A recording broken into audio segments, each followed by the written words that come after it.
Everybody, welcome back to another Advent Calendar episode of Milwaukee Beer Review. As always, I'm Josh. I'm Ross. And Andy's back. Yay! Woo-hoo! Andy's back. Back again. Okay, I'm not going to do that again. So, we are continuing on with our Advent calendars tonight. This is day 14? Day 14. Yes. 14. It's day 14. I've got the Costco Advent Calendar. Ross has got the Three Cellars Advent Calendar, and Mr. Lau has got the 13 Days of Christmas from the Brewing Projekt in Eau Claire. So we're going to dive right into these tonight. So Ross, tell us what you're drinking. All right, so I actually kind of find this humorous that I have this beer because... Is it a Hell's? No, it's not a Hell's. That was on Sunday. It was a Hell's. No, Saturday was a Hell's for me. You haven't watched that episode. We both had one. So awesome. I have not. Same episode. It's great. So Lau has 2 kids at home. Josh has 1 child. I have no child. And I have Ryan Grice, Dad. Their Hoppy Holiday Ale. You're a dog dad. Yes. I am a dog dad. So this is a hoppy red ale, is what it says for the description. Rheingeist is a brewery out of Cincinnati, Ohio, which I've had a few things from them. They're pretty good. I actually kind of like them. They got a nice stout line called Ink, if you guys ever had that one. This one comes at 6%. I like the can. I'm a big fan of plaid, hence the pajama pants I wear for every show. But you can't see them. Show us.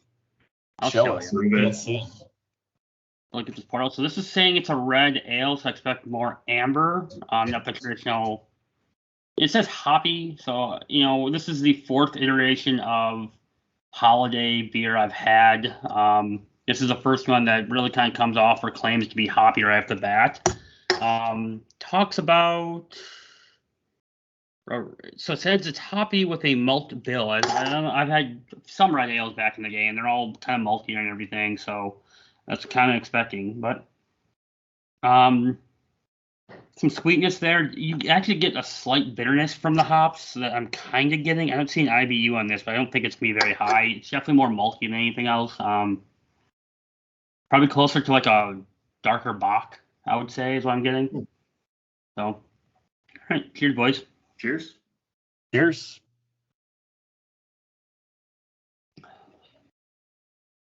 That's really good. It actually really reminds me of a maltier lake. Remember Lakefront Fixed Gear? It was that hoppy red ale they used to have. That's what this reminds me of, actually. Not as hoppy as that. A little more maltier. The sweetness on the nose, I'm not getting anymore.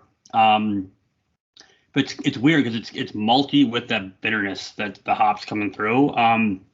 It's kind of odd. I actually really enjoy it. Of the holiday beers I've had so far, but so between this, Milwaukee Brewing Company, Great Lakes, and Foxtown, I think this is actually right behind Foxtown for me, but this is the most unique one so far of them with that kind of combination of bitterness and maltiness. So I like it. No, it's really good. If you guys see this, I would definitely suggest getting it. So. It's kind of cool. A little variation on the typical holiday beer. Yeah, that's pretty cool. Awesome. Good stuff, Three Cellars. Continuing the tradition of uniqueness. For some of us. Yeah, for some of you. So, am I going next? I'm going next. You're up. I've got number 6, and as always, I'm just going to open her up right now. Okay. We have got, it's called Shove It. Ooh, what the heck is that? That's like a blueberry pie? It's an imperial sour ale with blackberry, cinnamon, and graham cracker flavoring. Ooh. It comes in at 8.4%. All I right. have no idea what this thing is going to look like. I'm guessing it's going to look like I'm gonna guess purplish. purplish, but I've been surprised before, so let's find out. Oh yeah, Ooh. definitely that blackberry in color. Do you like blackberry, Ross? I don't know. As a 38-year-old man, I don't know if I like blackberry or not. Blueberries, not so much. Blackberries, eh. So I assume they're going for like a blackberry type pie sort of flavor going on here with like a graham cracker crust and then the cinnamon. What tipped you off to that? Was it the can with the piece of pie on it? It might have been. It might have been. That's where I'm pulling that from. I don't know though. Let's see. Yeah, I mean, I think it's probably that. Looks like an angry. I'm definitely getting kind of the nose of like a sour with some blackberry and some cinnamon, I think, but I don't know if I'm getting the graham cracker. Let's give it a Graham taste. cracker. Graham cracker's tough. Cheers, buddy.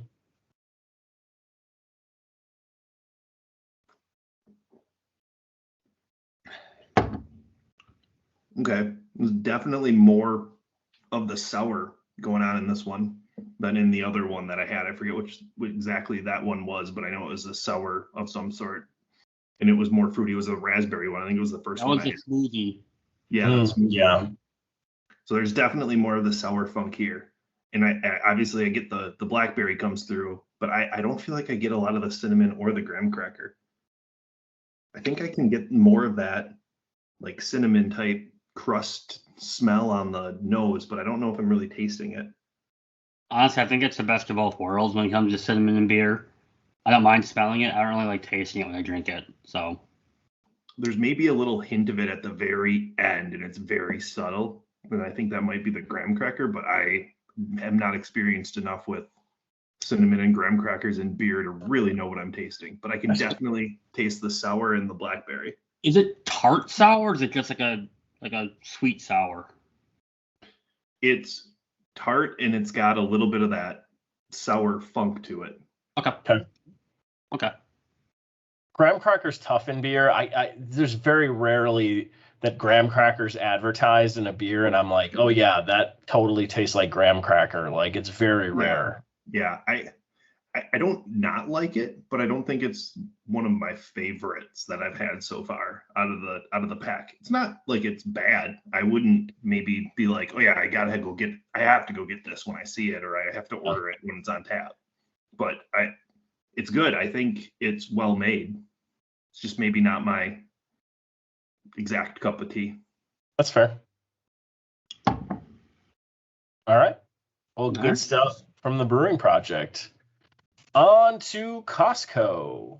And as we continue down the Costco uniqueness train, I am going to enjoy what I believe to be is my 6th Hell's Lager.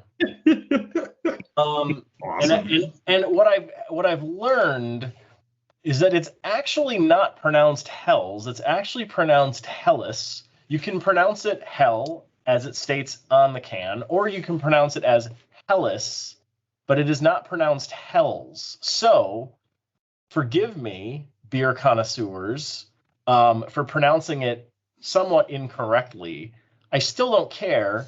It's still garbage that I have another one of these, and I swear they're just putting one in, like, there's 3 of these in between every decent beer they've put into this thing so far. I'm sorry. So I'm going to crack this open. This is from Flotzinger.